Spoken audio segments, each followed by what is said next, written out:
Bom, hoje a gente vai abrir um novo capítulo, séries de Fourier. É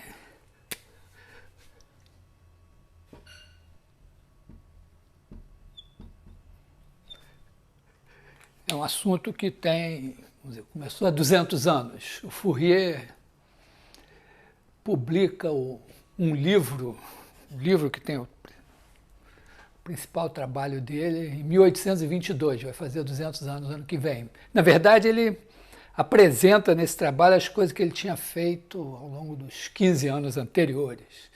Naquela altura ele já era um cara consagrado, ele foi o secretário perpétuo da Academia de Ciências de Paris e tudo. Mas acho que eu botei muito tardiamente uns vídeos hoje na página do curso, então não deu tempo de saber de nada.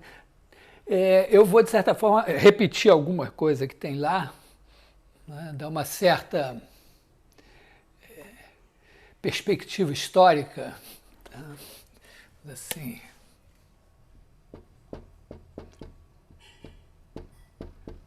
escrever aqui.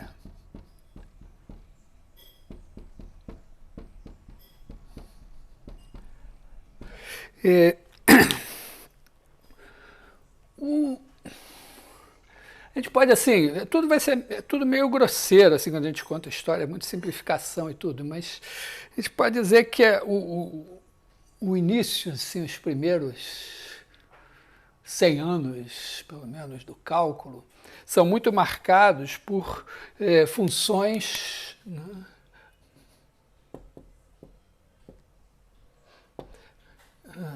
digamos assim, o cálculo do Newton é marcado por funções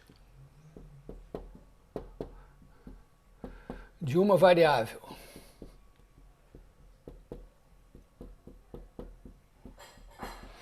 Tipicamente, pensa o tempo.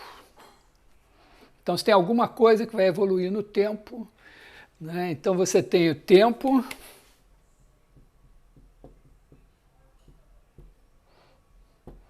e uma função, vamos dizer, estado vai ser dado por uma função de t.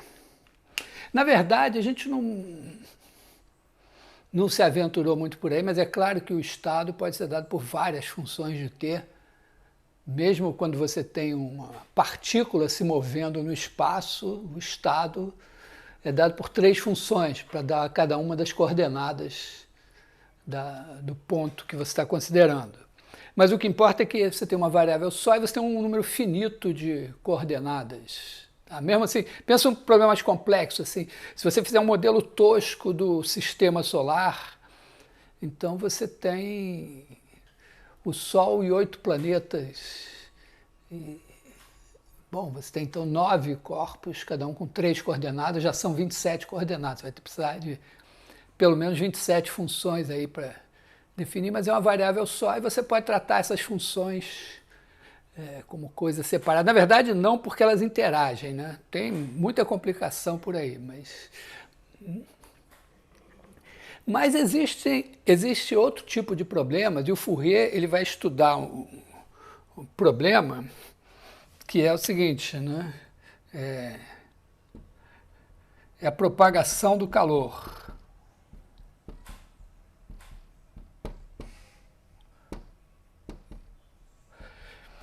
Então, assim, da maneira mais, vamos dizer, o modelo mais simplesinho que a gente tem seria considerar assim, pensa uma barra de ferro ou de alguma coisa qualquer. Ferro é, bom, supõe que é homogêneo, você tem uma barra de ferro, né?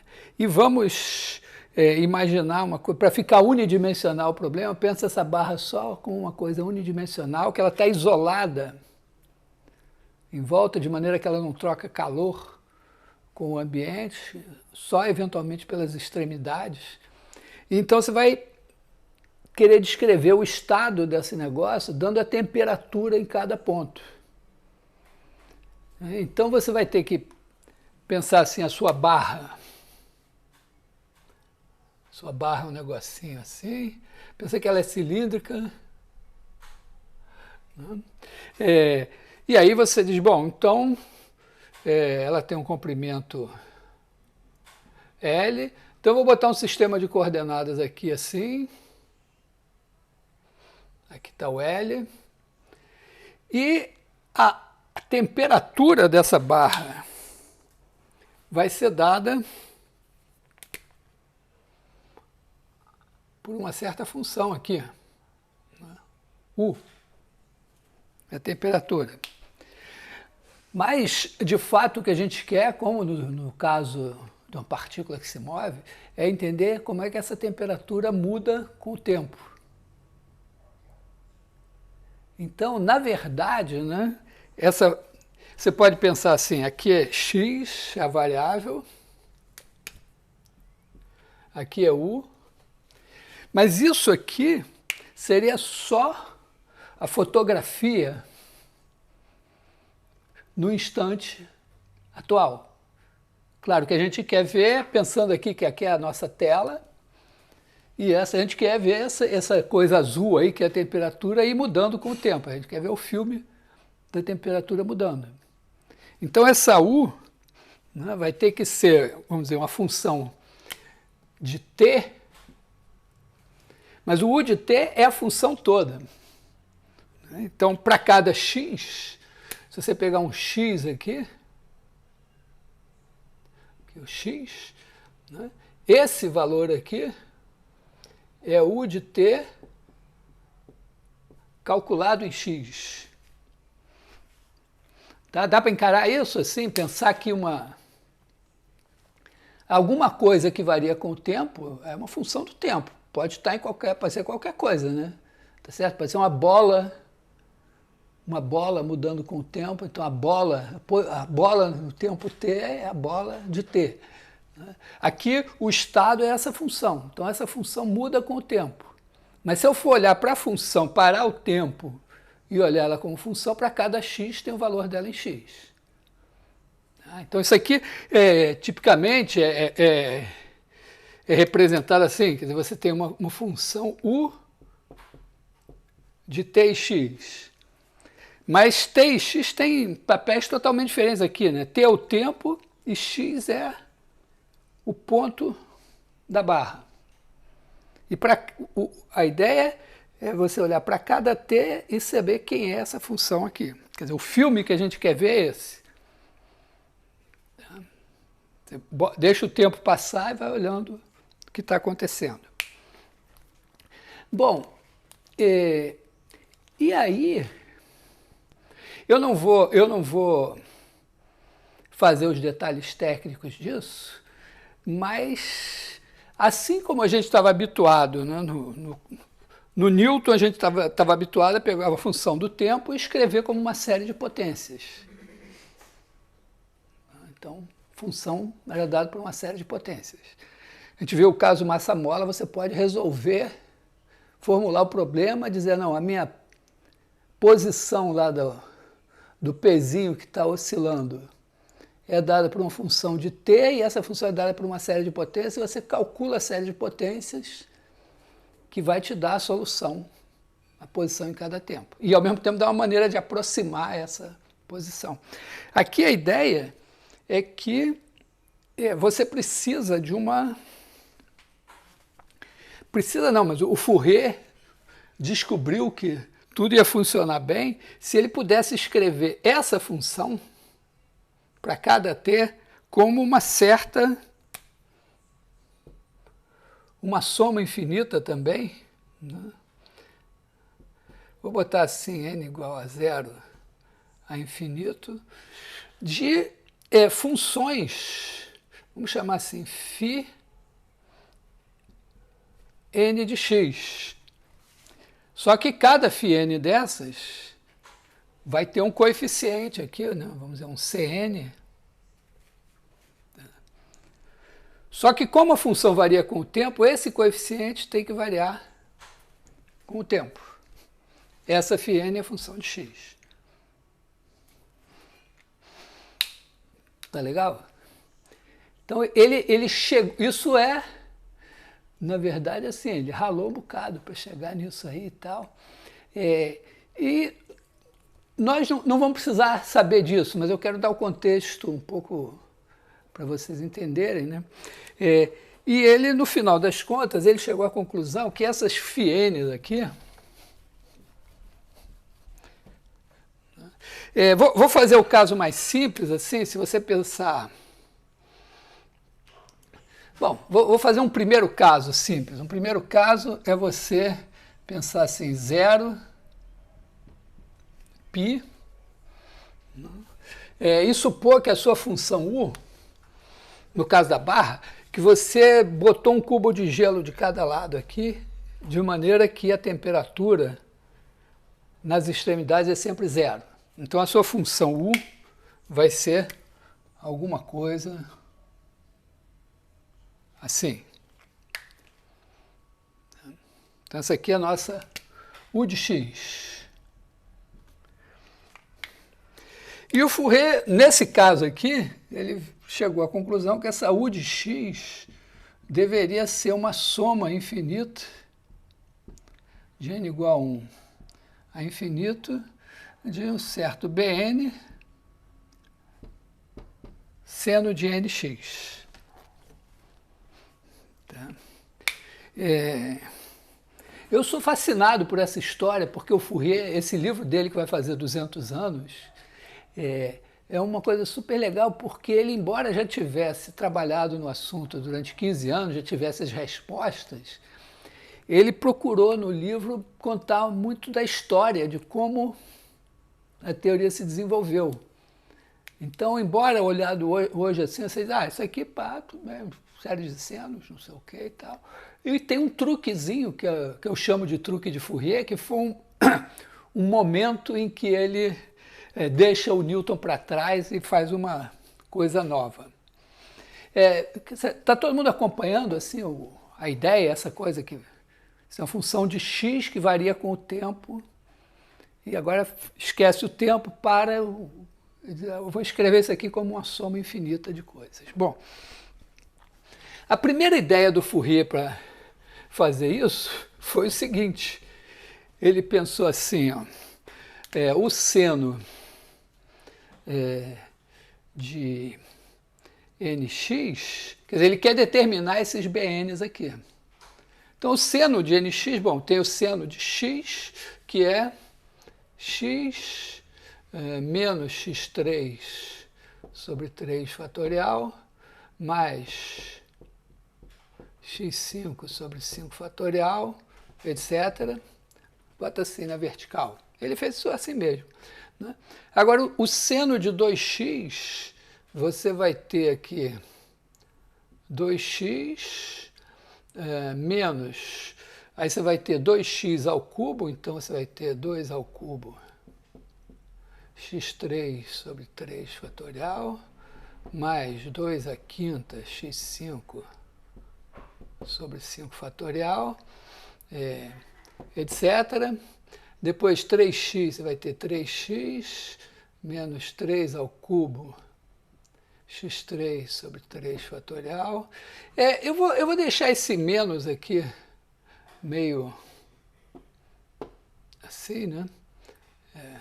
Tá, o mais aqui assim. Aqui você vai ter 3 à quinta x5 sobre 5 fatorial, etc. E aí ele pensou assim, olha, a u de x, né, esse aqui é o seno x,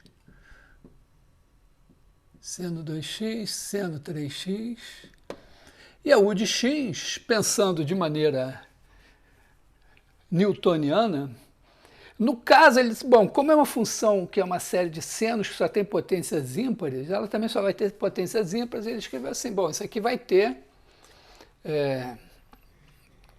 as suas coordenadas, né? Ela vai ser uma certa A1 x, A2 x2 etc. A2 não, vou botar aqui o A3, X3, A5,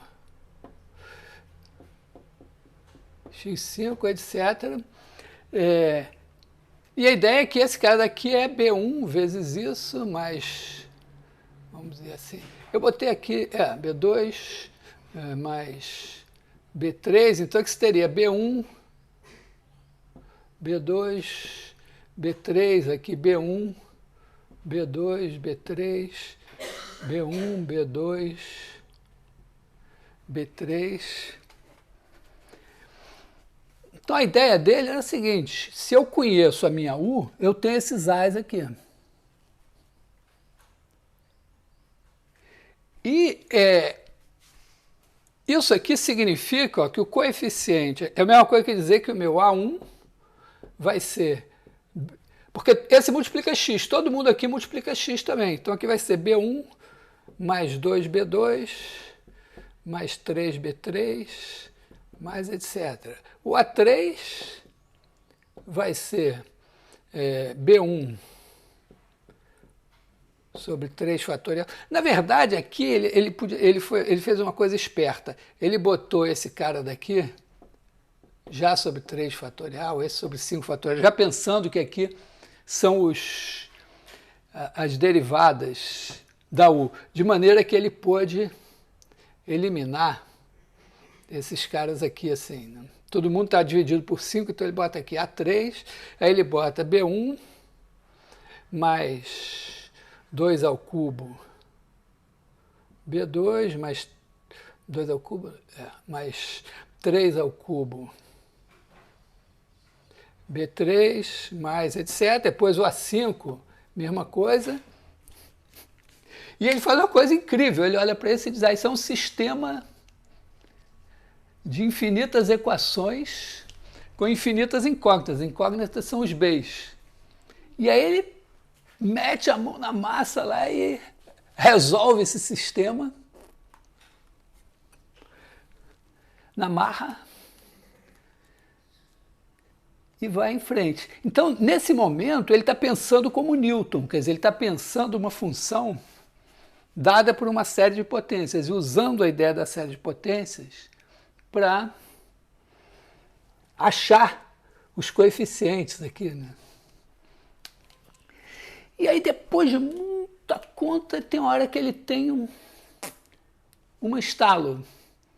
E ele diz, não, mas espera aí, se eu escrever isso assim, eu posso escrever assim, né? U de x, que é a função que eu conheço, é igual a B1 seno x, mais B2 seno de 2x, mais B3 seno 3x, mais etc. Aí digamos que eu quero o B2 aqui. Aí ele tem a seguinte sacada. Se eu multiplicar todo mundo por seno de 2x, quer dizer, se ele fizer U de x seno de 2x, isso vai dar B1 seno x seno de 2x mais B2 seno x seno de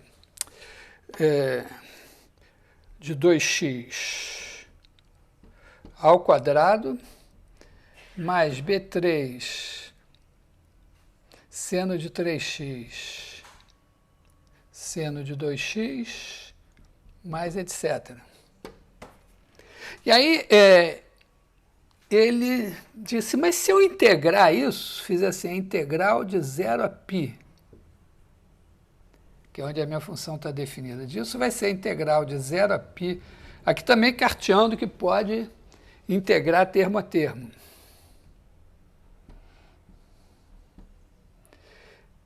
Aí bota aqui, integral disso aqui, dx, mais, deixar sem o dx aqui, vou botar aqui, dx, né? Mais a integral de 0 a π disso aqui, dx, mais a integral de 0 a π disso aqui. E aí ele saca o seguinte, bom, isso aqui, esse cara daqui que tem seno quadrado, você calcula a integral, mas ele saca o seguinte, que essa integral de 0 a π, a integral de 0 a π de seno de nx, seno de kx, dx, nk inteiros, é igual. Quando o k é igual a n, você tem um seno quadrado aqui, e basicamente seno quadrado e cosseno quadrado, a integral de 0 a π dá a mesma. Basicamente não dá. Né? E como a soma das duas dá 1, então isso aqui dá π sobre 2. Dá para calcular diretamente, mas eu gosto de pensar assim. Isso aqui é igual a π sobre 2, quando n é igual a k. E quando n é diferente de k, dá 0.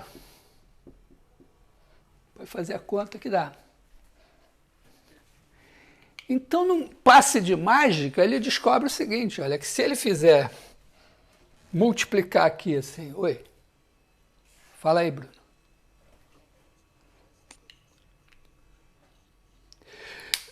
Eu estou dizendo assim, porque eu estou pegando o 2x, pode botar 2 aqui.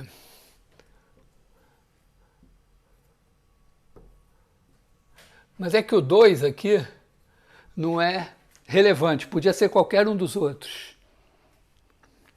Tá, mas vamos dizer, vamos calcular o de 2x. Então, pega o 2x, dá isso aqui. Tá? Quer dizer, com isso ele descobriu o seguinte, olha, que se ele multiplicar dos dois lados pelo seno de 2x e integrar, some tudo menos isso aqui. Então, ele vai ter a integral de 0 a π de u de x, seno de 2x dx, igual a b2, integral de 0 a π de seno quadrado de 2x dx, que é igual a b2 vezes π sobre 2. Logo, ele tem que b2 é igual a 2 sobre π, integral de 0 a π de u de x.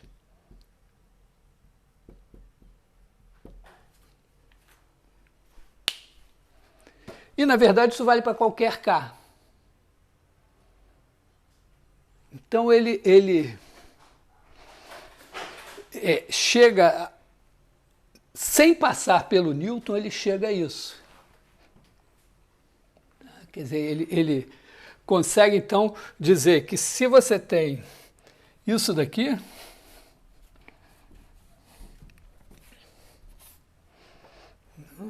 você pode dizer que Bn é igual a 2 sobre π, integral de 0 a π, de u de x, seno de nx, dx.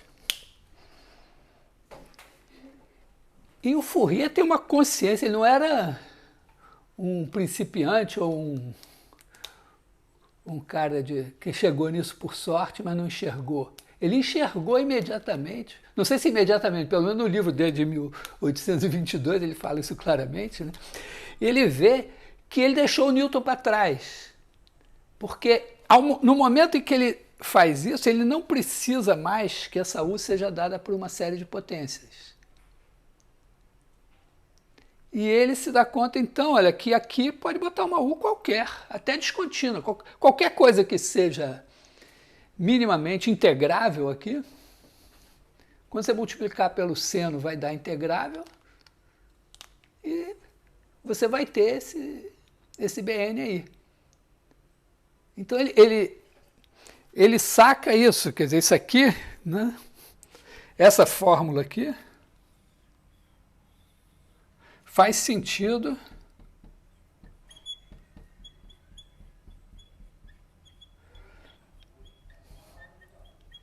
para qualquer U. Qualquer aí, claro, muito entre aspas. E isso era importante. Já tinham já tinham chegado a essa ideia antes. Tá? O Daniel Bernoulli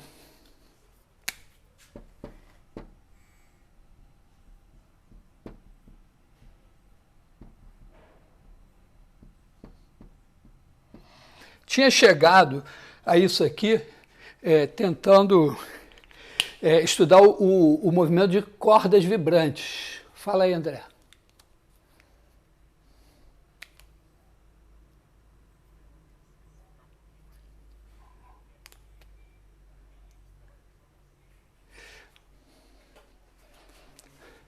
Não, qualquer um é o seguinte, imagina que eu te dou assim,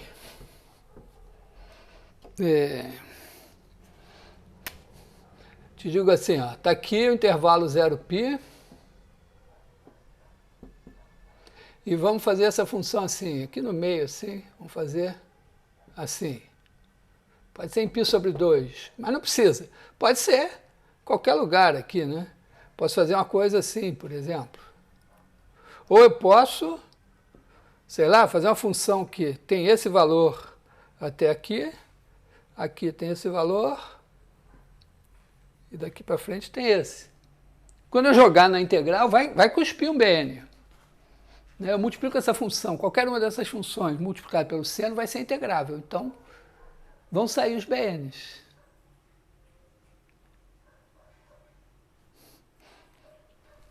Entendeu? Ou qualquer aqui. Qualquer significa que pode ser descontínua.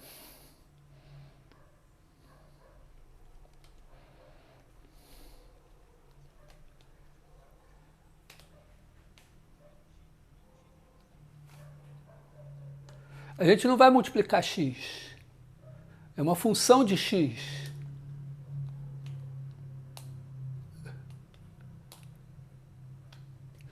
Tá? Então, o Fourier diz o seguinte, que até aquele momento só faziam parte da análise as funções ditas analíticas, aquelas que podiam ser escritas como séries de potências. E ele diz, agora não, agora pode aparecer funções assim, e elas também vão se tornar cidadãs. É até um momento assim, interessante, né? Porque é o tempo da Revolução Francesa, da discussão da ideia de democracia. Libertação dos escravos estava tardando, quer dizer, os americanos fizeram independência, mas nem pensaram em libertar escravos, nem nada. Teve que ir para o Brasil também e tal, mas ele, de certa forma, ele democratiza o acesso das funções não contínuas, não deriváveis, não analíticas ao estudo da matemática. Elas entram agora, os métodos do cálculo passam a se aplicar também a funções que não têm derivada. Ou na época ainda não se pensava muito nisso, mas pelo menos funções que não têm derivada em todos os pontos, que não são contínuas, elas podem entrar e fazer parte da história. O que é importante, por exemplo, na propagação do calor, é perfeitamente razoável você pensar que você chegou com uma barra com uma temperatura aqui, outra com uma temperatura aqui, fundiu as duas assim de repente, e agora você quer saber o que vai acontecer. Então, o seu... Cadê minha caneta? Então, o seu estado inicial pode ser uma função descontínua. Tá? Faz sentido. Bom, esse é o quadro, assim, né? Então o Fourier ficou todo feliz, disse, pô, inventei uma coisa agora que vai mexer com a matemática. Acho que ele não tinha ideia de quanto que ia mexer com a matemática. Porque, bom, em primeiro lugar, a partir daí as pessoas tiveram que discutir melhor o que é uma função. Função já não precisava mais ser dada por uma série de potências. Segunda coisa, assim como no caso do Newton, uma coisa é você dizer, ó, se isso aqui é igual a isso, então os coeficientes são dados por essa fórmula. Outra coisa é você dizer, tá bom, agora pega esses coeficientes, joga aqui e faz a conta para ver se essa série aqui vai devolver esse negócio mesmo. Para vocês terem ideia, vamos dizer, considerando assim que o trabalho do Fourier é aí por volta de, vamos fazer uma média aí, 1815, 1816 e tal, a questão de dizer, não, realmente assim, sob certas condições agora claramente estabelecidas, isso daqui vai ser igual a isso para quase todo x, foi a questão resolvida em 1966, 150 anos depois. Tá?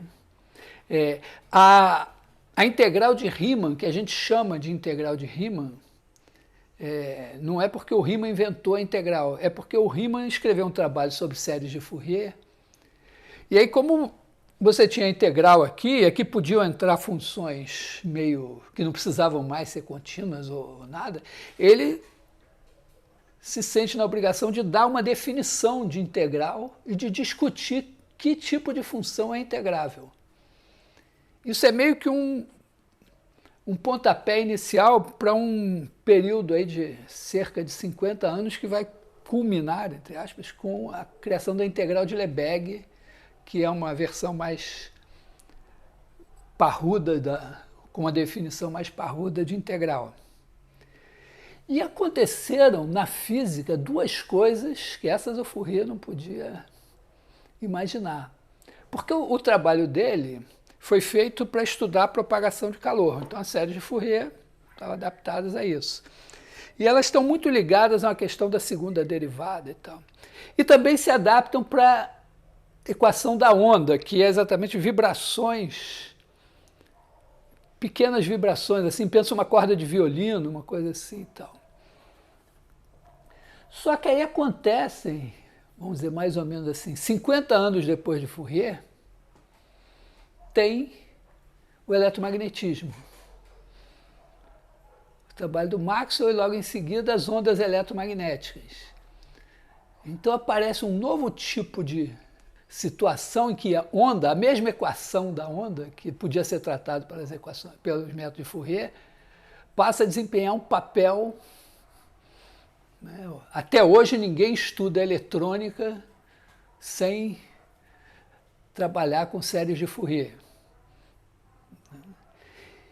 E depois, 100 anos depois de Fourier, acontece um outro evento na física que é a mecânica quântica.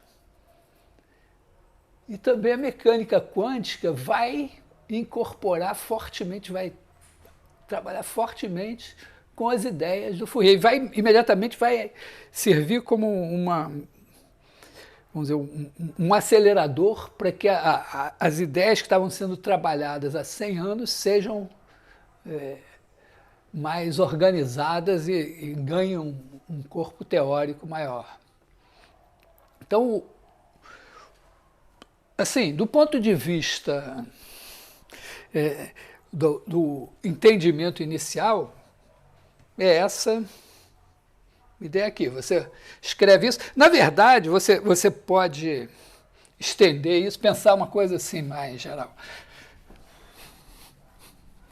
É importante entender que no caso da série de Fourier, a gente está interessado em olhar para a função definida num intervalo.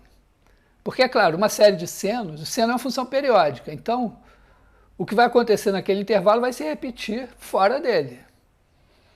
Então não faz sentido você pegar uma função que não seja periódica e tentar escrever como série de senos, a menos que você só esteja interessado num pedacinho. Tá? Por conta também de você botar coordenadas polares, na verdade a versão mais geral da série de Fourier é escrever, vamos dizer, você tem uma f, vamos pensar assim, de 0, 2π em R, aqui pode ser também menos π, e você vai escrever f de x igual a 0 sobre 2, mais somatório de n igual a 1 a infinito, de an cosseno de nx, mais Bn seno de nx. Na verdade, uma série de senos e cossenos. Esse aqui, ó, é que o seno de 0x é 0. Mas o cosseno de 0x é 1. Então, teria que ter 1 a 0. Mas, por conta da fórmula, a gente usa aqui a 0 sobre 2. Tá? Vou explicar rapidamente, fica claro. Quer dizer, o que acontece é o seguinte, é que se você fizer a integral de 0 a 2π de seno de nx, seno de mx, isso vai dar 0 se n diferente de m e π se n igual a m. Se você fizer a integral de 0 a 2π de cosseno de nx, cosseno de mx, isso também vai dar 0 se n diferente de m e π se n igual a m, exceto no caso em que n e m sejam 0, porque aí vai dar integral de 1 de 0 a 2π, vai dar 2π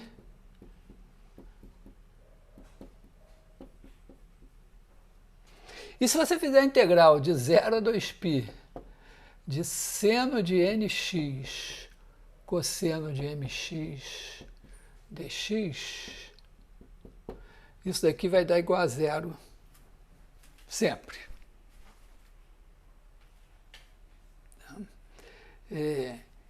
Então, se você quiser que um dos ais,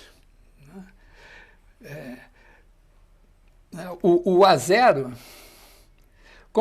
se você integrar tudo aqui, ó, se você fizer a integral de 0 a 2π de f de x dx, vai dar a soma das integrais aqui. Só que as integrais dos cossenos e dos senos de 0 a 2x vai dar 0.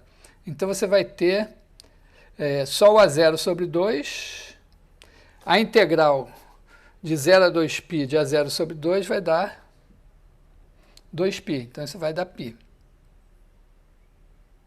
Tá? Π vezes A0. Então, isso vai te dar que o A0 vai ser 1 sobre π, integral de 0 a 2π, de f de x vezes cosseno, vou botar aqui, ó, cosseno de 0x dx. E se você quiser, usando esses fatos aqui, ó, se você quiser qualquer dos ANs,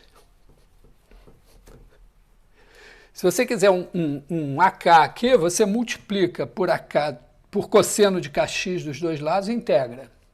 Aí você vai ter integral de 0 a 2π de f de x cosseno de kx dx, vai dar tudo 0, menos quando tiver o k aqui. Então, vai dar AK,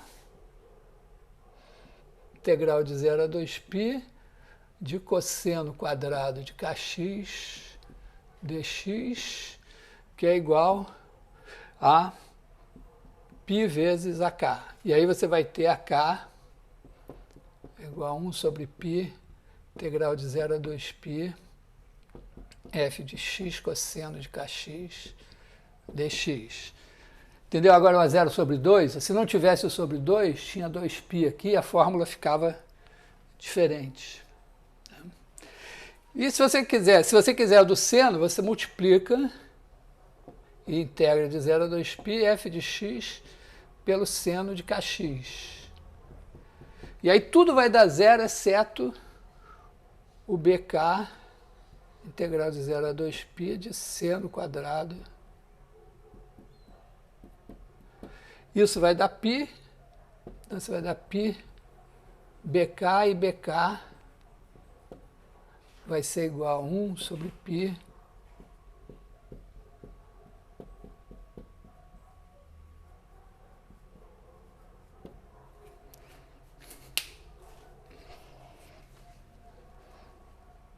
Então, essa é a história, assim. Tem um detalhe que é o seguinte, é claro que o seu segmento, é meio esquisito usar π, né? Porque você quer usar 0L. Mas você pode converter, né? Se você tem uma função, vou apagar aqui.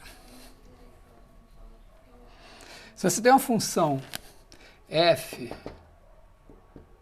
de 0L em R, você pode construir uma G de 0,2π em R a partir dessa F, que vai ser o seguinte, né? Você faz uma mudança de escala. Né? Você leva o 0 no 0, o L em 2π, ou reciproca, ou inversamente. Né? Você pega o X e faz F, aí você pega o X e divide por 2π. Quando você dividiu por 2π, o 2π foi parar em 1. Agora multiplica pelo L.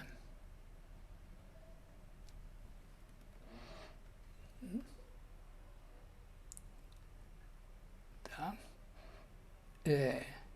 Então agora, ó, essa F de 0L, quer dizer, quando... tá? Então essa função aqui de 0,2π é dada assim. Aliás, é o contrário aqui, né? Tá, aqui eu estou levando, eu faria aqui G de x sobre 2π vezes L. Aí eu converto para cá. Se eu quiser converter para cá, eu pego e faço isso aqui. A F, eu pego o L e divido por 2π, então faço x dividido por 2π e multiplico por L. Aliás, x dividido por L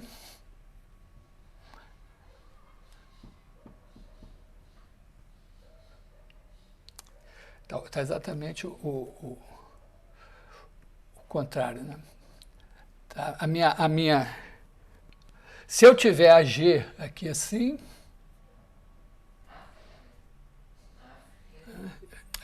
aqui a G de x vai ser a minha F do 1. Vou botar aqui o F do x sobre 2π vezes L. Tá? Então eu peguei meu G, transformei nisso aqui. Agora multipliquei por L, eu estou aqui, eu posso aplicar F. Errei 15 vezes para chegar nesse negócio aqui. Né?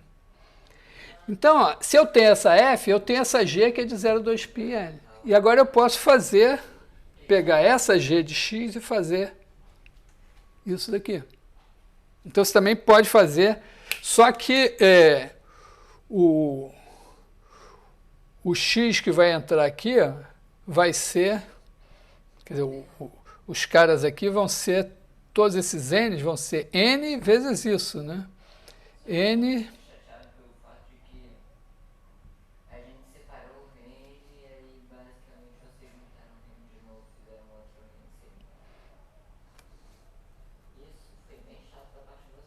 N...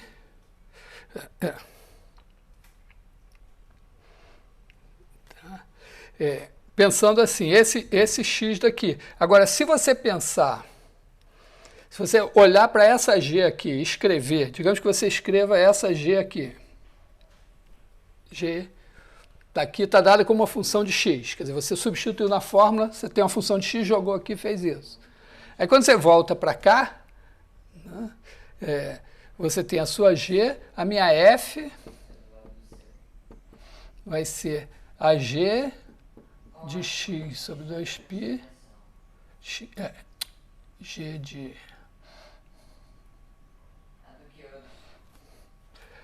minha F de x...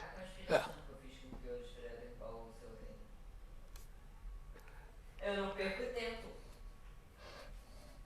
G do x sobre L vezes 2π. Quer dizer, aqui o x, é porque eu estou chamando de x aqui, olha aqui, por isso que está dando a confusão. Tá? Quando eu pegar o x aqui, eu pego x sobre L vezes 2π, aplico a g e vou ter isso aqui. Então, se eu achar isso daqui, eu, na verdade, eu vou ter aqui n x sobre L vezes 2π. Eu vou botar isso essas contas no teste. Mas então dá para você, fazendo uma mudança de escala, escrever qualquer função em qualquer intervalo como série de senos e cossenos. Tem uma série de variantes aí. Mas o que eu quero discutir agora é outra questão, assim. Quer dizer, então, aqui vai me dar o seguinte, né? Deixa eu apagar aqui e escrever a moral da história aqui. Quer dizer, você vai ter aqui, se você tiver f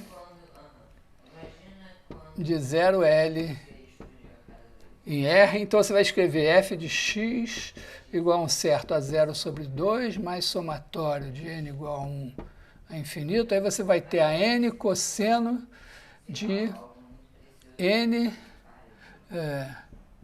2πx sobre L mais bn seno de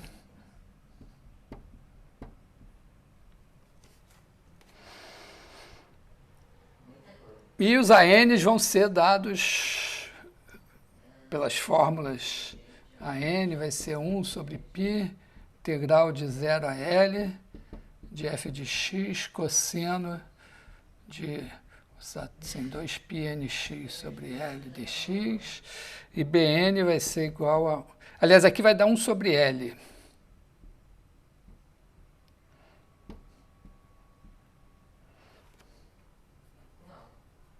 Acho que é 1 sobre... ou 2 sobre L aqui, peraí, deixa eu ver aqui.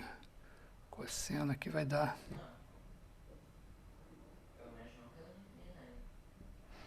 2 sobre L, se eu não me engano. Tá, porque o L representa, é o papel do 2π aqui. A gente só chamar o piloto de como se já tivesse todo mundo bem avançado. Foi o que a gente fez. Depois disso, não Tá, a gente consegue fazer a mesma coisa.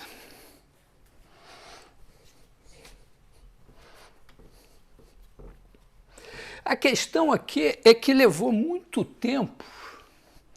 A questão era a seguinte agora. Imagina que eu tenho a função f.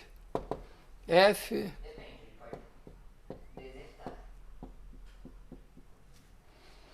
sei lá, contínua, o que for. Aí eu defino os ANs lá. Vou botar o 0 ou 2π aqui para simplificar minha vida. Tá? Aí eu boto lá os ANs e escrevo assim, f de x igual, mas é um igual assim meio somatório, a 0 sobre 2, mais somatório de n igual a 1 a infinito de an cosseno de nx mais bn seno de nx. A pergunta que não quer calar é o seguinte, mas vai ser igual mesmo? Porque, entendeu? Uma coisa é você dizer, bom, se essa f de x for dada assim, e eu puder integrar termo a termo e tudo correr bem, eu tenho as fórmulas dos ANs e BNs. É mais ou menos como dizer, ó, eu tenho, para cada função que tenha infinitas derivadas, eu tenho uma fórmula que me dá, fórmula lá do Taylor, que me dá os coeficientes de Taylor da série da f. Mas se eu substituir, vai dar igual mesmo? A gente sabe que no caso da série de Taylor tem uns problemas. Tem o raio de convergência, tem a questão que a convergência é uniforme, mas só em intervalos menores que o raio de convergência, e tem um exemplo que a gente tem, que a função tem todas as derivadas iguais a zero, mas a série dela dá zero, mas ela não é zero. Então, não é evidente isso aqui. Então, essa questão aqui vamos dizer, 150 anos até ter alguma resposta, né? No meio desses 150 anos, acontecem, vamos dizer, coisas que estão ligadas a esses... Não vou nem dizer 150 anos, vou dizer os primeiros 100 anos. Tá?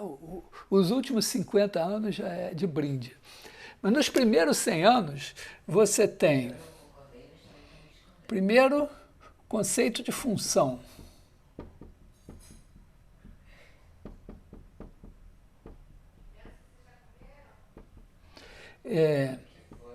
Segundo, a questão da convergência.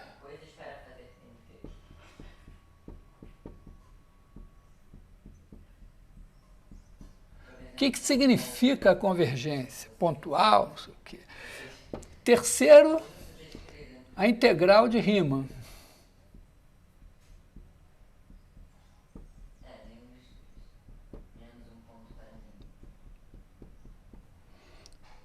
Quarto,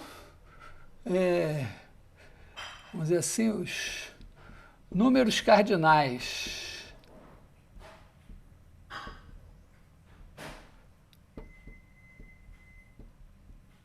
Do Cantor. Esse é um capítulo que a gente vai ver à parte, que é a discussão de que existem infinitos maiores e infinitos menores. E o Cantor também chegou aí estudando séries de Fourier. A quarta, vamos dizer, a integral, quarta não, né? Quinta, integral de Lebesgue.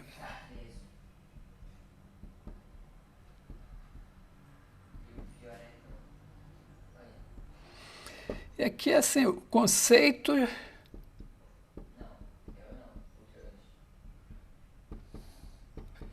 de espaço vetorial.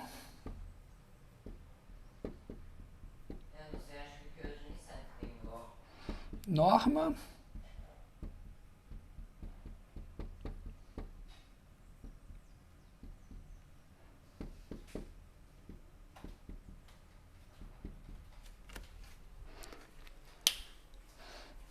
Isso aqui já é em pleno século XX.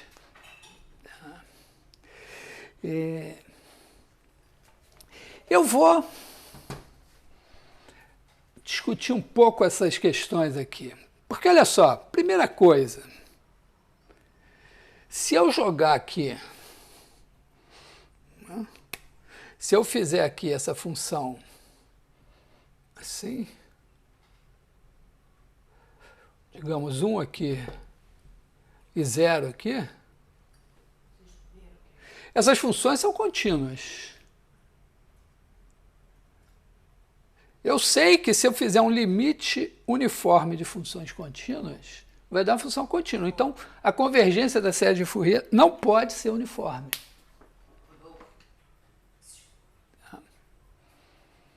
Então, aí tem uma primeira... Tem muitas fórmulas, muita relação, assim, mas você chega a uma coisa intermediária. Imagina que você tem aqui uma função f C1 por partes. Significa o seguinte, ó, você tem aqui o seu intervalo, aí você tem um... E aí ela pode fazer assim, ó, pode quebrar aqui, pode quebrar aqui, pode quebrar aqui.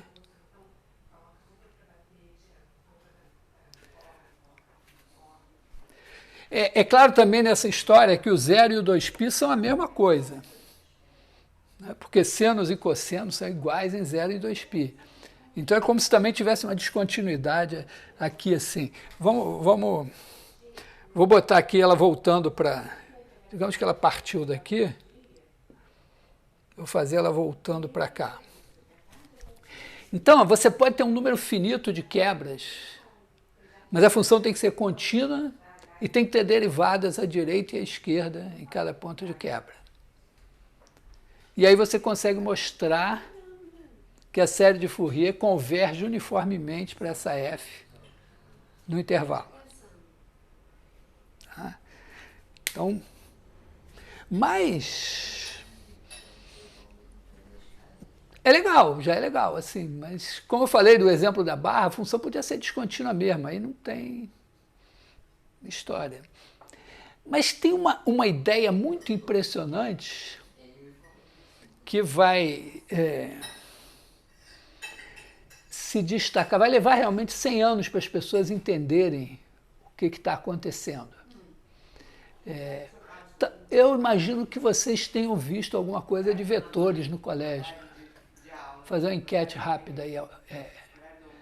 Quem não viu nada de vetores, quem nunca viu vetores, produto escalar, pode levantar a mão aí.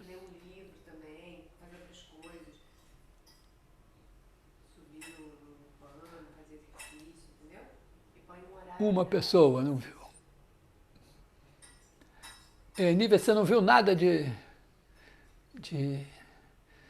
Não sabe nem o vetor flechinha, assim? Você flecha é só coisa de índio e... Você gosta de fazer comida, fazer um jantar, um almoço. Tá vendo? Ah, bom, tá vendo na física, né? Na física, aliás, meu colega da física disse que a primeira vez que ele foi da Física 1, ele resolveu fazer, então, uma revisão de vetores. Eu olhei lá, o negócio tinha uma revisão extensa, porra. Uma revisão de vetores.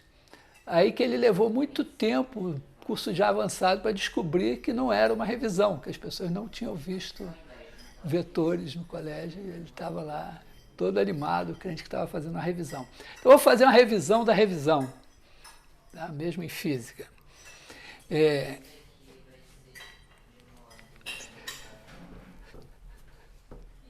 Então, ó, porque por incrível que pareça, vou até escrever assim, por incrível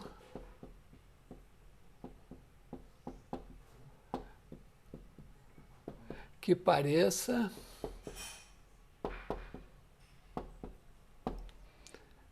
vou escrever uma coisa meio bombástica. Fourier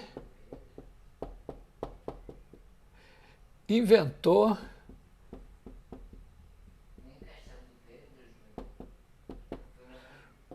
o produto escalar.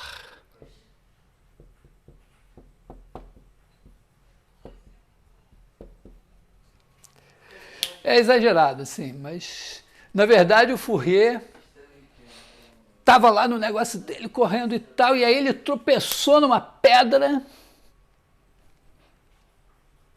olhou, viu um negócio lá, usou tal, fez um negócio. A pedra era o produto escalar, mas ele não viu que era o produto escalar. Mas o produto escalar está contido aqui e é fundamental na história do trabalho do Fourier. Tá? Então, acho que até vou fazer esse vídeo, hein? Fourier tropeçando no produto escalar, ficaria lindo, né? Pena que a minha equipe está meio ainda em renovação.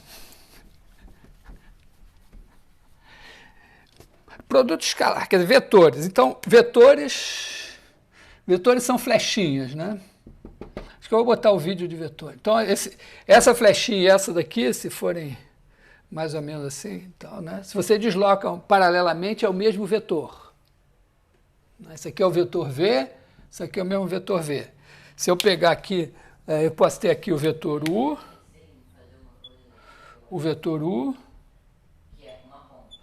e eu posso aqui botar o vetor U aqui,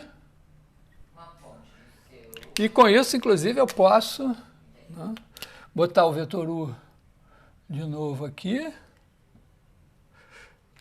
botar o vetor V, mais ou menos assim, aqui, e esse aqui é o vetor U mais V. Até aqui tudo bem, né?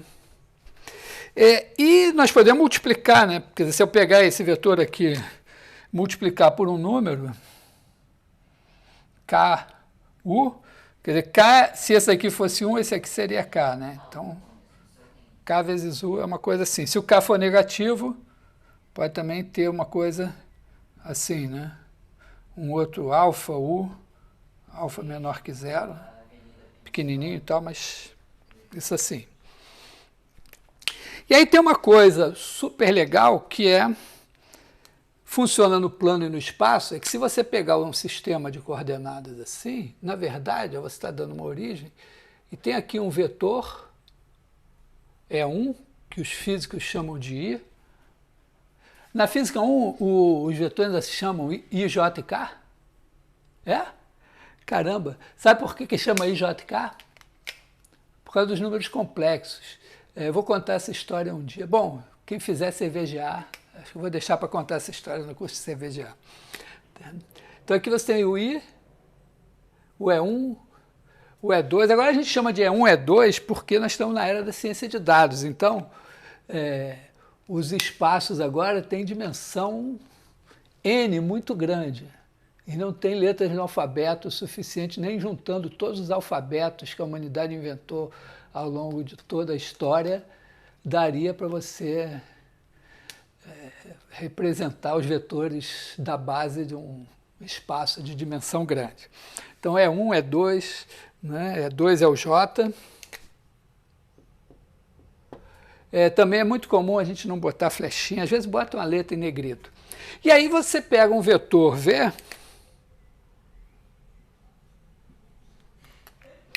aí você projeta aqui assim, e aí você tem esse vetor aqui, né? Que é x1 é 1, e esse vetor aqui assim, que é x2 é 2, e V é igual a x1 é 1 mais x2 é 2.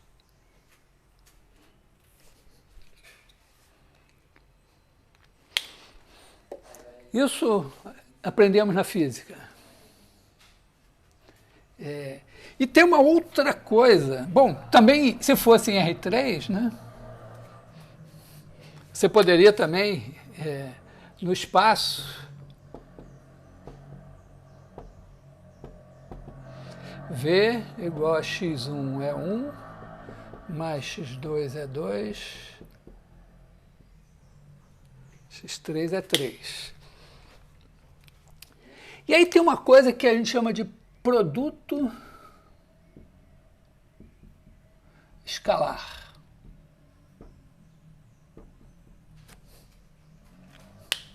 Que o Fourier, então, tropeçou nele em 1800 e coisa, em 1810, mais ou menos, vamos botar assim, e o Hamilton inventou em 1843, 42, sei lá agora, sem ter a menor ideia do que uma coisa tinha a ver com a outra. Tá? Então vamos explicar assim. O produto escalar é isso, né? Você tem um vetor aqui, vetor U, o vetor V, o ângulo θ, e o produto escalar de U por V é igual ao tamanho do U, norma de U, norma de V, cosseno θ.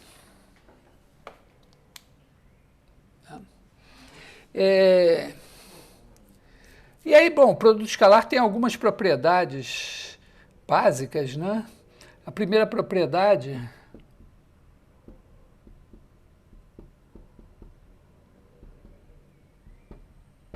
é que, bom, o produto escalar de U por V é igual ao produto escalar de V por U, para todos U e V. A segunda é que se você, por exemplo, botar aqui o V, chamar de V1, aqui de V2, o produto escalar de U por V1 mais V2 é igual ao produto escalar de U por V1 mais o produto escalar de U por V2, para todos U, V1 e V2. Basicamente, né, a demonstração disso é que, se você tiver aqui o V1 e o V2, o produto escalar de U por V1 corresponde a multiplicar a norma de U por essa projeção aqui. E o produto escalar de U por V2, você multiplica por essa projeção aqui, porque é a mesma que se você botar o V2 aqui e projetar aqui, esse tamanho é igual a esse daqui. E se você somar essa projeção com essa, você tem exatamente a projeção do V1 mais V2. E funciona super bem, né? Se você tiver o U aqui, o V1 para cá e o V2 para cá, a projeção do V1 aqui dá negativa, a projeção do V2 dá positiva aqui, mas é igual a essa daqui, e aí você subtrai essa, soma essa, e você tem exatamente a projeção do V1 mais V2.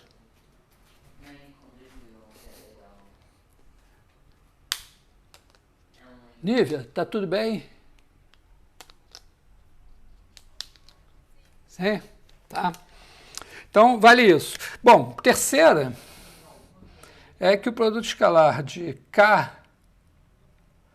KU por V é igual a K vezes o produto de U por V. A quarta é meio bobagem, mas vou escrever assim, U escalar U é maior ou igual a zero. Aqui é para todo U, V e K, né? U e V vetores, K é número. U por U é igual a zero, e se U escalar U igual a zero, então... Vou botar isso. Bom, tá. Isso aqui é uma coisa, isso aqui é outra. E quinta. Essa quinta aqui eu vou botar de extra. Tá? O produto escalar de EI por EJ é igual a zero se for diferente de J e 1 se I for igual a J. Quando você multiplica o... Vamos botar em R3, né? Assim, para você pegar. Pum. Então, aqui você tem o E1, aqui o E2, aqui o E3. Vou até botar eles assim,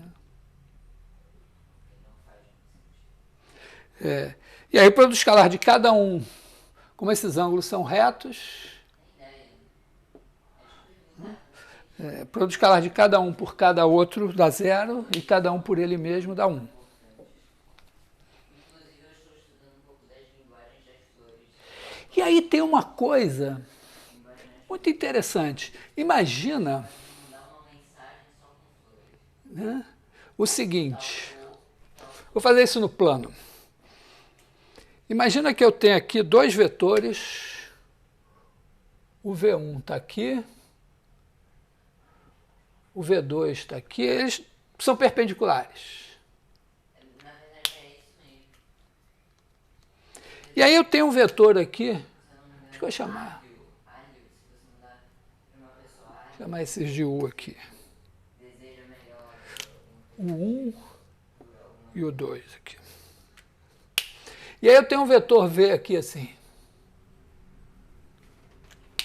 E eu quero escrever V igual a, chama assim, K1, o 1,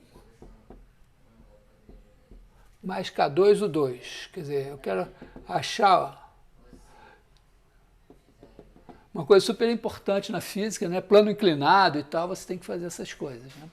Se eu tivesse os cossenos dos ângulos, tudo bem, mas digamos que eu não tenho nada. Então, olha, eu posso fazer uma coisa interessante. O 1 escalar o 2 é igual a zero. Então, se eu multiplicar por o 1 aqui, ó, se eu fizer V escalar o 1, eu tenho K1, o 1, mais K2, o 2, escalar o 1. Mas isso aqui é K1, U1, U1, mais K2, U2, U1. Isso daqui é zero. Então o K1 é V escalar 1.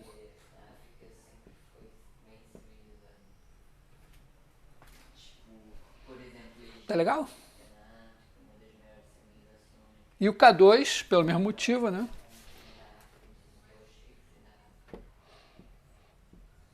V escalar o 2. Aliás, a gente pode fazer um caso particular, que é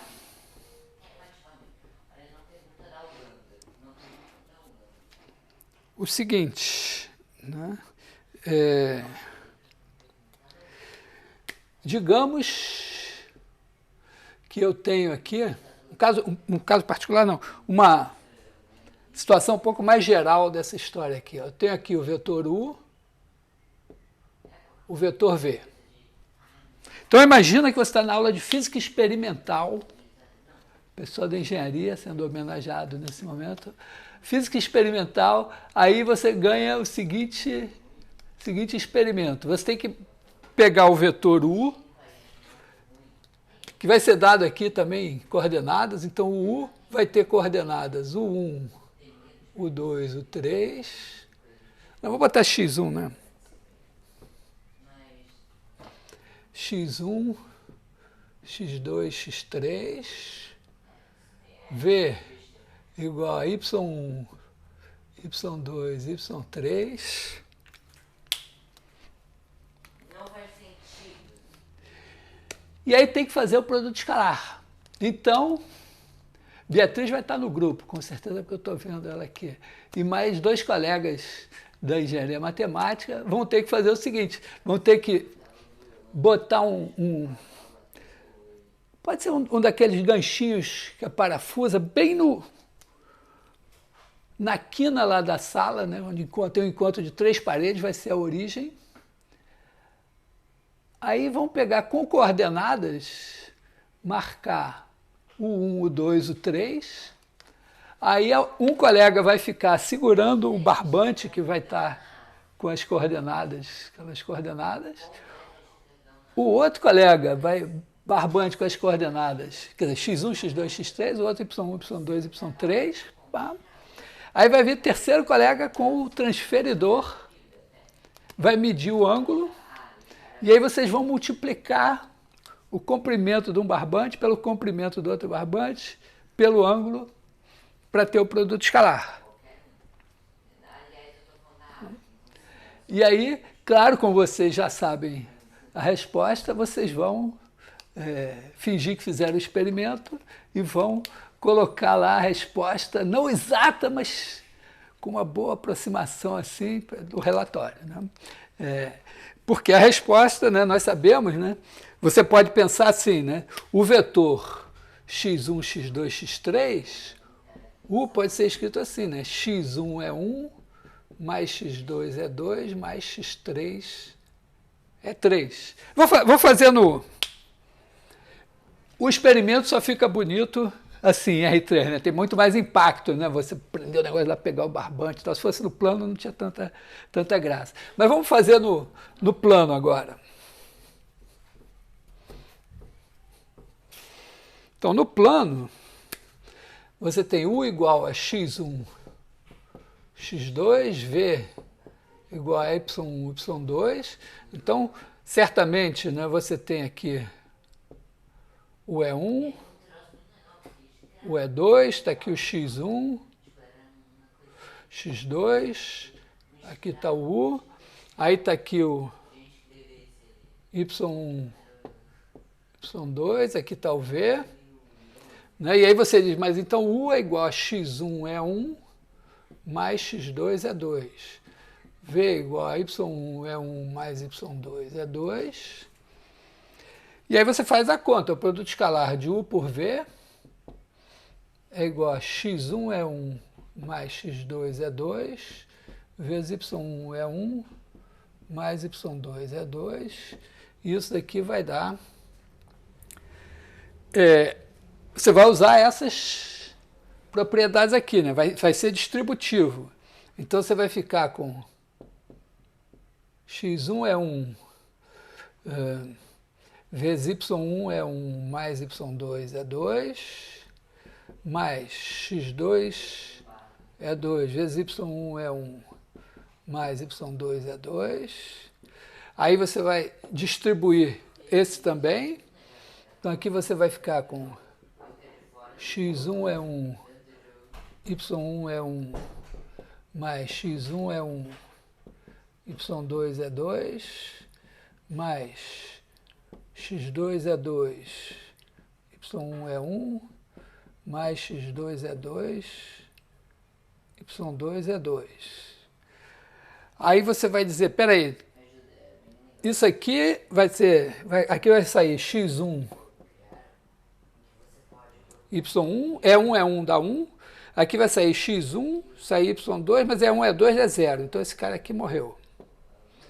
Aqui vai sair x2, y1, é 2, é 1, é 0. Morreu também. E aqui vai dar x2, y2, é 2, é 2, que é 1. Então...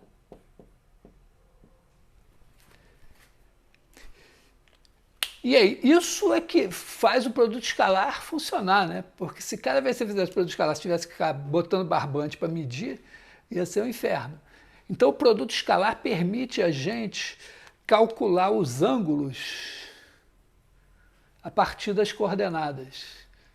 Quer dizer, calcula os comprimentos e os ângulos a partir das coordenadas. Mas a base, né? Quer dizer, a gente tem esse fato aqui, e tem uma coisa que eu fiz, olha, que é muito parecida. Imagina o seguinte, então. Então, voltando aqui na minha história aqui. Imagina que eu tivesse em R3 e quisesse escrever o vetor V igual... Quer dizer, eu tenho o vetor V... vamos botar assim. E eu queria escrever ele...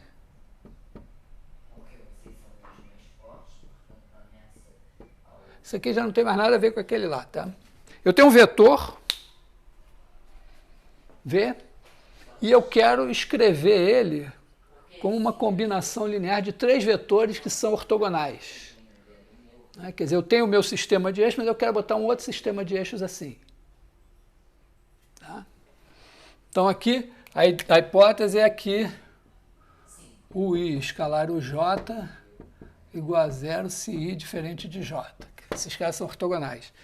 Então, ó, é mole. Ó, se eu quero isso aqui, eu faço V escalar o 2 é igual a x1, 1, mais x2, o 2, mais x3, o 3, escalar o 2. Aí, esse com esse vai dar 0, esse com esse vai dar 0, e só vai importar esse com esse, que vai ser x2, o 2 escalar o 2. Então, x2 vai ser V escalar o 2 dividido por o 2 escalar o 2. Se eu tiver as coordenadas de V, as coordenadas de 1, o 2 e o 3, eu faço por essa fórmula aqui.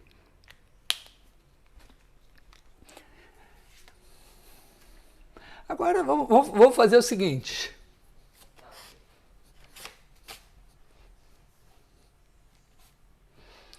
Imagina que eu tenho uma função f,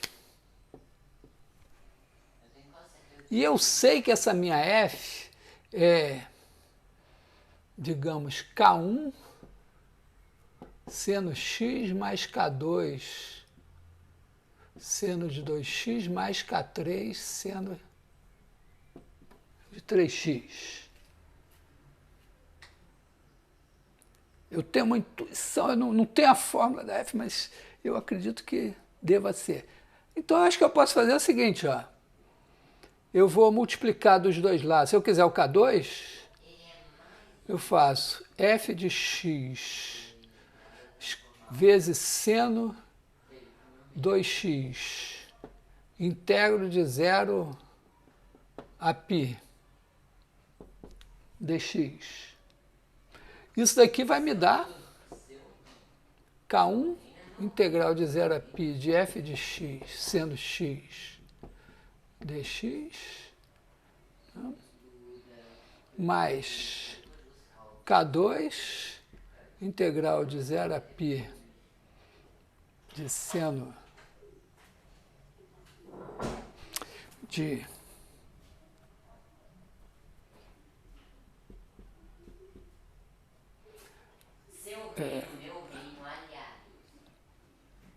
Peraí, desculpa aqui, né? Eu fiz besteira aqui. Quer dizer, aqui não é f de x, né? Aqui é K1. Tá, eu vou pegar essa f daqui, eu multiplico por seno 2x. Tá, tem a f aqui. Do lado de cá, eu posso pegar essa f e dizer, mas ela é igual a isso. Então eu multiplico por seno de 2x, então vai dar K1 seno x vezes seno 2x, K2 vezes seno de 2x, seno de 2x, mais K3 integral de 0 a π de seno de 2x, seno de 3x dx. Tá? Quer dizer, eu peguei, se eu multiplicar f por seno de 2x e integrar, é a mesma coisa pegar isso, que é a f, multiplicar por seno de 2x e integrar. Então eu multiplico por seno de 2x aqui, por seno de 2x aqui, por seno de 2x aqui, integro dessas três integrais. Só que isso aqui eu sei que dá zero. E esse daqui dá zero. Se eu não me engano, no final do sexto ano. E se eu chamasse, né? Se eu chamasse um negócio assim, ó, se eu pegar fg, chamar de fg, integral de 0 a π de f de x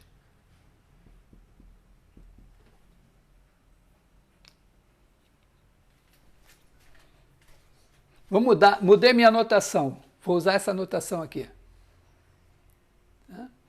Então eu fiz, e eu vou mudar a notação, eu vou chamar esse cara daqui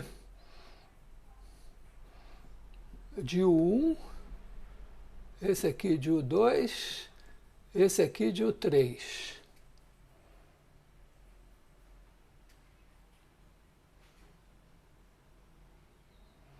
Então eu estou com F, né? F escalar U2 é igual a K1, U1 mais K2, U2 mais K3,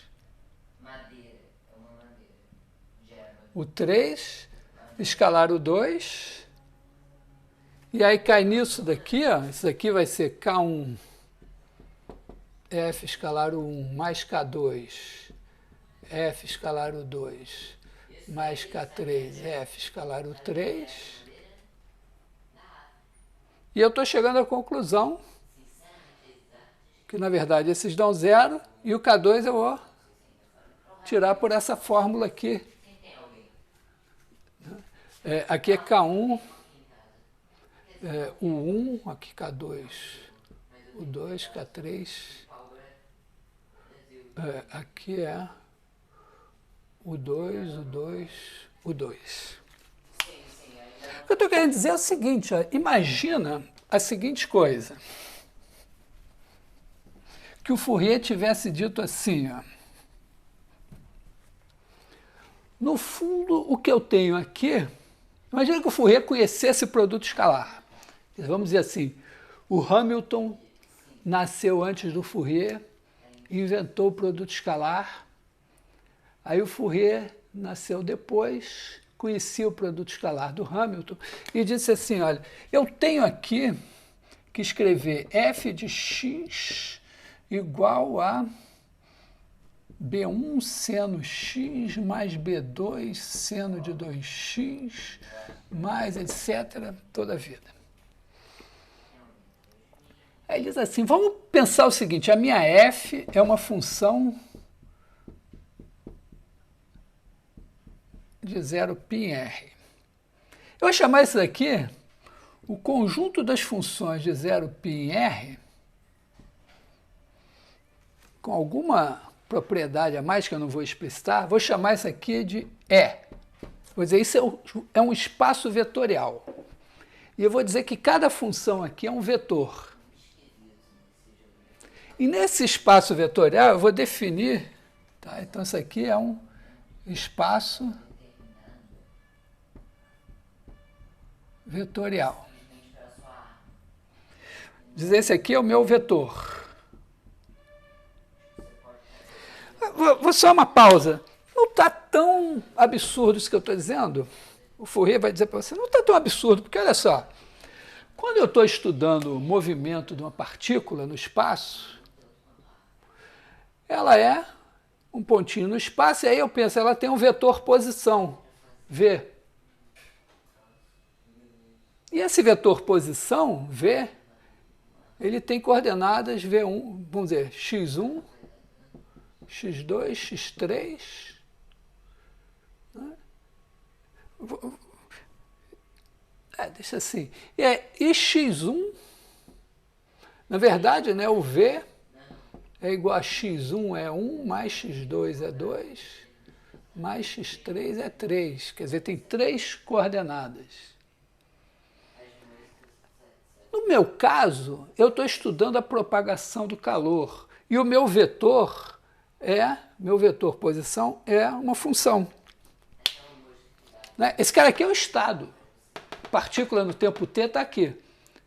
Agora, essa função aqui é o meu estado.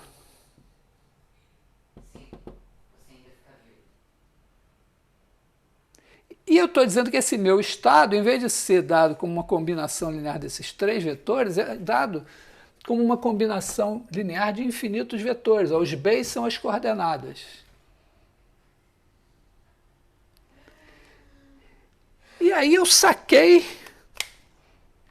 que nesse espaço aqui tem uma coisa que eu posso chamar de produto escalar. Eu posso dizer assim, o produto escalar de f por g é igual a integral de 0 a π de f de x, g de x dx. E esse negócio tem as seguintes propriedades. Ó, o produto escalar de f por g é igual ao produto escalar de g por f. A fórmula é a mesma.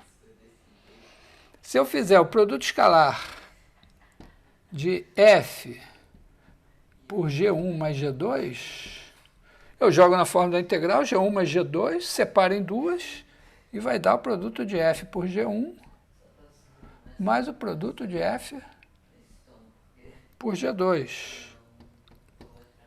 Se eu fizer o produto de kf por g, claro que vai dar k vezes o produto de f por g. E o produto escalar de f por f é sempre maior ou igual a zero, vai ser integral de f ao quadrado. E, entre aspas, assim, né? Se o produto escalar de f por f for igual a zero, então f é igual a zero. Entre aspas, porque f podia ser diferente de zero em alguns pontos, mas vamos deixar isso assim. São as mesmas propriedades. E, além disso, a gente sabe que nesse espaço aqui, ó, esses vetores aqui, vou chamar esse vetor aqui de U1, esse de U2, etc. Então, se eu fizer o produto escalar de UI por UJ, ele vai ser igual a integral de 0 a π, vou multiplicar aqui o n por m, né? De seno de nx, seno de mx, dx, e eu sei que isso vai ser igual a zero se n for diferente de m, e π sobre 2. Então, esses caras são 2 a 2 ortogonais. Então, o Fourier diz, claro, olha só, está na cara, né? Se eu quero escrever f como uma soma, uma combinação linear de vetores 2 a 2 ortogonais, se eu quiser o B2, eu multiplico pelo 2 dos dois lados. Quer dizer, se f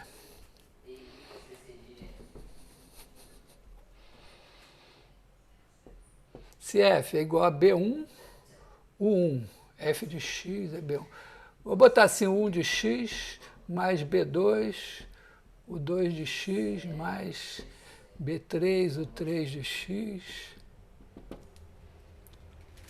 Se esses caras aqui, esses u's, são dois a dois ortogonais, se eu quiser o B2, eu faço produto escalar de f por U2 igual a B1, produto escalar de U1 por U2.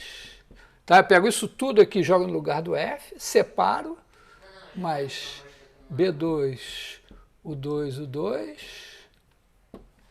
mais B3, U3, U2, mais etc. Só que como esses caras são todos perpendiculares, isso aqui dá zero, esse aqui não.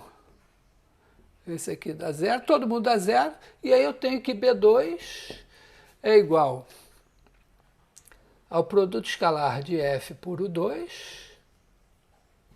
dividido pelo produto escalar de U2 por U2, que vem a ser 2 sobre π, que é esse aqui, integral de 0 a π de f de x seno de 2x dx. O Fourier vai dizer, estava na cara, como é que vocês não viram isso desde o começo? Né? Só que levou 100 anos. Quando o Fourier fez isso, não existia produto escalar. Tá? E ele mesmo não viu isso tudo. Então, depois veio o produto escalar, depois veio o RN e tal. Aí, no começo do século XX, as pessoas estavam falando assim, não, mas tem uma geometria analítica de dimensão infinita, usando os coeficientes de Fourier como coordenadas e tal, estavam tateando e tal, até que alguém disse, não, tem o produto escalar. É isso aqui. Tá?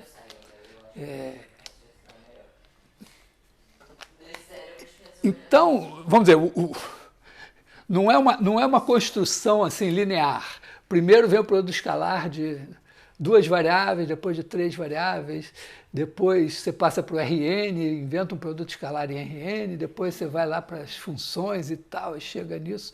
Não, isso aqui foi primeiro. Primeiro foi esse espaço de dimensão infinita. Depois até descobrir que isso tinha a ver com a coisa em R2, demora um pouquinho. E aí tem uma coisa, porque olha só, quando eu estou...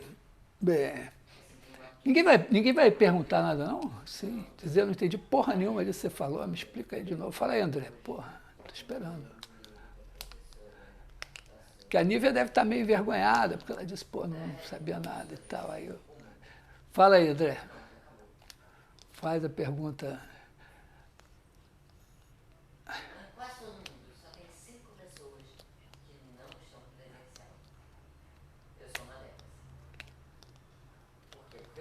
Tá bem embaçado? Tá bom.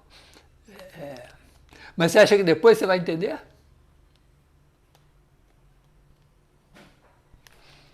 Não, tá bom. Não, tá bom, meu papel é esse. É fazer você dizer, não, pô, um dia eu vou entender essa porcaria. Bom, mas olha só. A questão é a seguinte.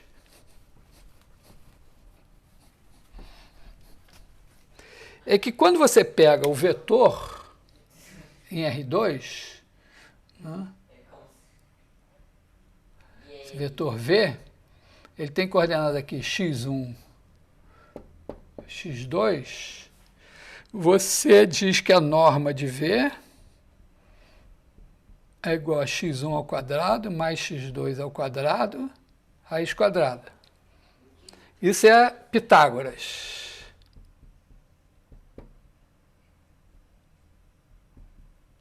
Aqui está x1, aqui está x2. Podia ser o x1 ser negativo, o x2 ser negativo, mas quando eleva ao quadrado não tem problema. Mas isso também pode ser escrito assim, ó. Norma de V é igual a produto de V, produto escalar de V por V. Não?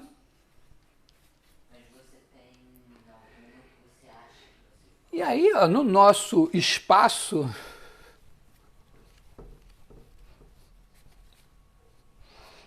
no nosso espaço E, História, Geografia e Português.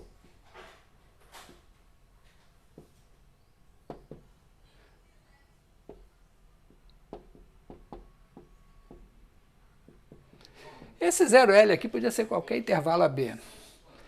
Você pode dizer assim, ó, eu vou fazer a norma de F, acho que eu vou botar 2 barrinhas aqui, vai ser igual ao produto escalar de F por F, e eu tiro a raiz quadrada, que vai ser igual à integral de 0 a L de F de x ao quadrado dx, raiz quadrada. Se não fosse essa analogia, nenhuma mente, só uma mente doentia ou privilegiada, ou as duas coisas ao mesmo tempo, que é muito comum, poderia ter essa ideia aqui. E as pessoas tatearam nisso aí uns 100 anos e tal, para isso ficar claro. Que, na verdade, né, você pode pensar assim, ó, aqui tem um produto escalar, né, e o mesmo Pitágoras daqui faz isso aqui. Aqui tem um produto escalar e você pode fazer isso. E, ao longo do tempo, foi aparecendo, foi ficando claro isso, que a coisa que importa, de certa forma, é o seguinte: você pode pensar assim, uma sequência de funções fn de x, Eu tenho tantos contos e você pode pensar assim, um tipo de convergência, que seria assim, dizer fn converge para f nessa norma aqui, que é chamada L2, significa que o limite, quando n tende para infinito, da distância entre fn e f, definida dessa maneira, integral de 0 a n de f de x menos fn de x menos f de x ao quadrado dx, bom, tira a raiz quadrada, é 0.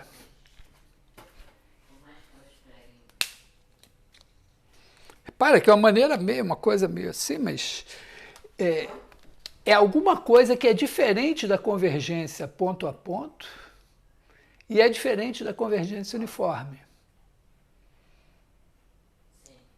Mas resulta que essa é a convergência que, vamos dizer, faz as coisas funcionarem. E vamos dizer, o teorema que eu mencionei, né, de 66, né, teorema do Carlson,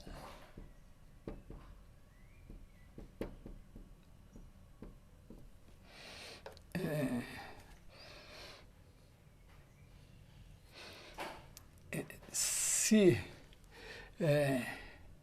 Fn converge para F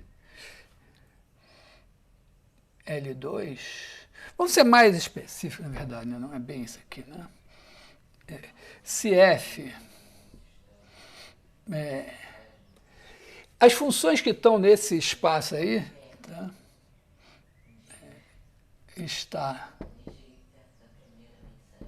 em E, tá? Aqui, na verdade, para essa função estar aqui, essa integral aqui tem que ser finita, tá? Então, é de quadrado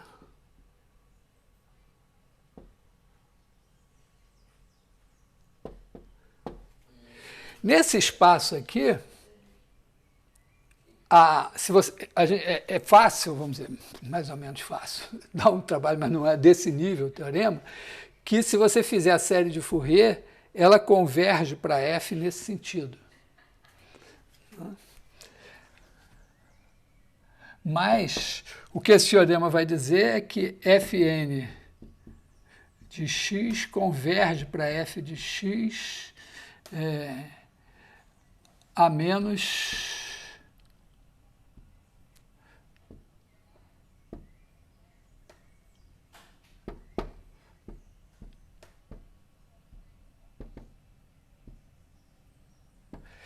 Quer dizer, o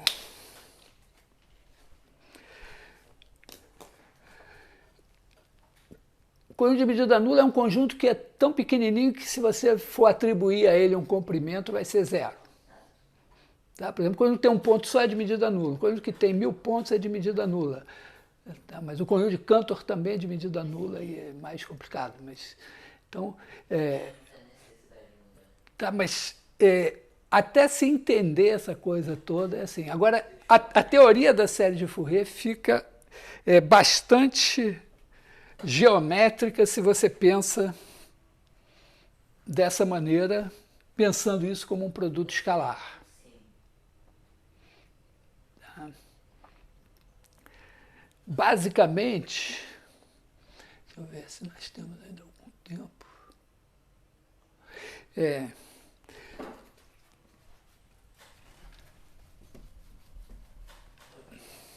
Queria dar uma explicada meio assim. Imagina que você tem aqui um vetor no espaço e você quer a projeção dele num plano aqui. Então, se você tiver aqui um vetor U1 e um vetor U2 nesse plano, que são perpendiculares, se você projetar aqui, ó, você vai ter o V barra, tá? Projetou ortogonalmente nesse plano. Esse V menos V barra, né, ele é ortogonal ao U1 e ao U2, ele é perpendicular ao plano. Então é como se fosse um terceiro vetor para formar uma base do espaço, o 1, o 2, o 3 aqui. Então, se você quiser saber quem é o V barra, né, você pode pensar assim, ó, V igual a V barra, vamos escrever esse cara daqui, chamar esse cara aqui de U3.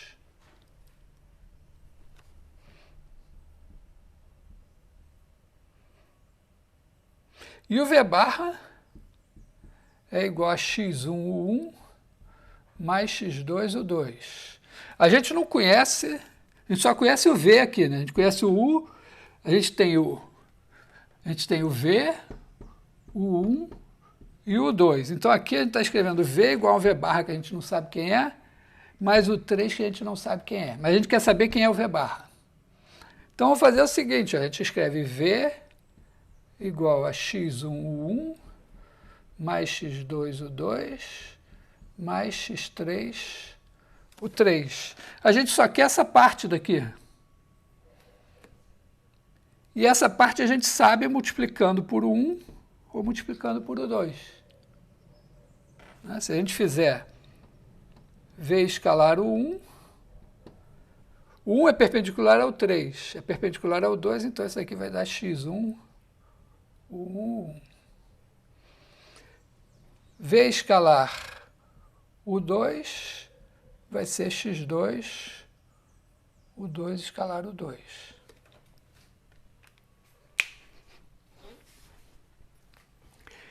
De certa forma, e aí isso tem a ver com compactação de arquivos. Tá? Imagina o seguinte, ó, eu tenho aqui a minha função f, não vou falar em linguagem de compactação de arquivos, mas eu tenho aqui, ó, o seno x, o seno de 2x, o seno de 3x, etc., até o seno de 10x, digamos. Aí eles formam aqui um espaço de dimensão 10. Só que a f não é soma desses caras. A minha f de x é B1 seno x mais B10 seno de 10x mais o resto. Esse resto aqui é o meu U3. Ó.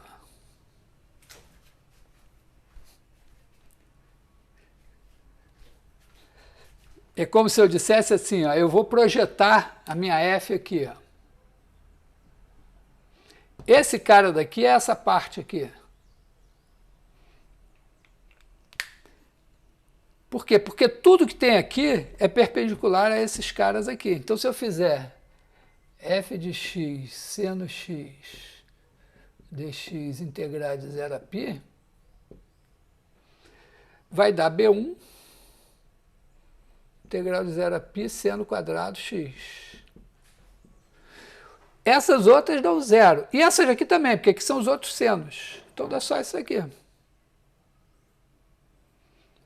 E se eu fizer isso para seno x até seno de 10x, eu obtenho esses caras aqui.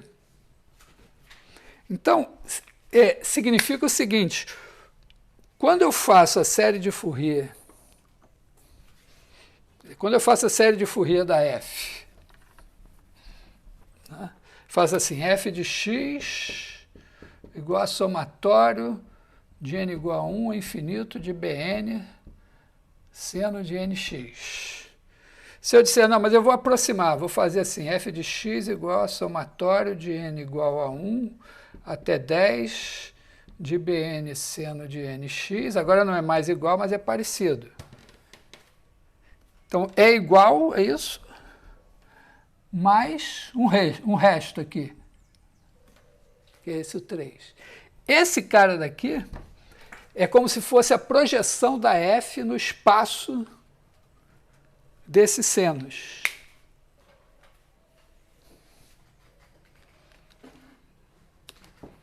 Tá? É como se dissesse assim, olha, eu tenho uma infinidade de coordenadas. Eu vou fazer uma aproximação pegando as 10 primeiras. E isso é como se você projetasse o seu vetor no espaço das 10 primeiras coordenadas. E esse cara, nessa norma que eu falei, ele é o elemento desse espaço que está mais próximo desse daqui. Então ele é uma projeção por isso, que ele é o mais próximo. Tá? O melhor que você pode fazer com isso. Então, assim, claro, eu me excedi talvez um pouco, né? O Pedro está até rindo, não, mas ele vai ficar feliz. Né? Me excedi um pouco, mas é porque é o seguinte, eu podia parar a história da série de Fourier logo no começo, assim, dizer, ó, vocês querem escrever como uma série de senos e cossenos, multiplica pelo seno de Cauchy dos dois lados, integra, essa fórmula acabou. Aliás, essa fórmula dá uma coisa bonitinha, né? Porque a gente... Quando você escreve assim, ó, f de x igual a somatório de bn seno de nx e tal, quando você faz a integral de 0 a π de f de x ao quadrado dx, quando você faz a conta aqui, isso dá somatório de n igual a 1 infinito de bn ao quadrado. É um teorema de Pitágoras. Tá? É como se você dissesse, ó, esse aqui é a hipotenusa, cada uma dessas componentes aqui é um cateto, e aí o quadrado da hipotenusa é a soma dos... Aqui, na verdade, tem π sobre 2, porque cada um desses aqui não tem tamanho bn quadrado, isso aqui é π sobre 2. E aí tem uma maneira, usando essa fórmula, para provar, claro que teria que provar a fórmula direito, né? Que somatório de n igual a 1 a infinito de 1 sobre n2 é igual a π ao quadrado sobre 6. É uma das maneiras de provar essa fórmula, é usando séries de Fourier. Dependendo da paixão da pessoa, o cara vai dizer, não, agora tem que aprender essa porcaria dessa série de Fourier, porque se isso vai demonstrar essa fórmula, eu preciso saber isso. Né?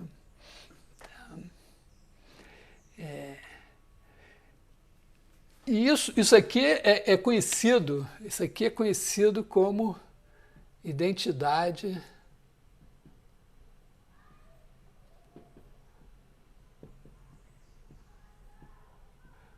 Parzival. Mas realmente, visto com os olhos de hoje, é o Teorema de Pitágoras. Então, por exemplo, lá em algum momento teve um cara chamado Parzival que chegou a isso daqui e tal. Porra. Se ele tivesse um olhar de hoje, ele dizer, claro, é o Teorema de Pitágoras.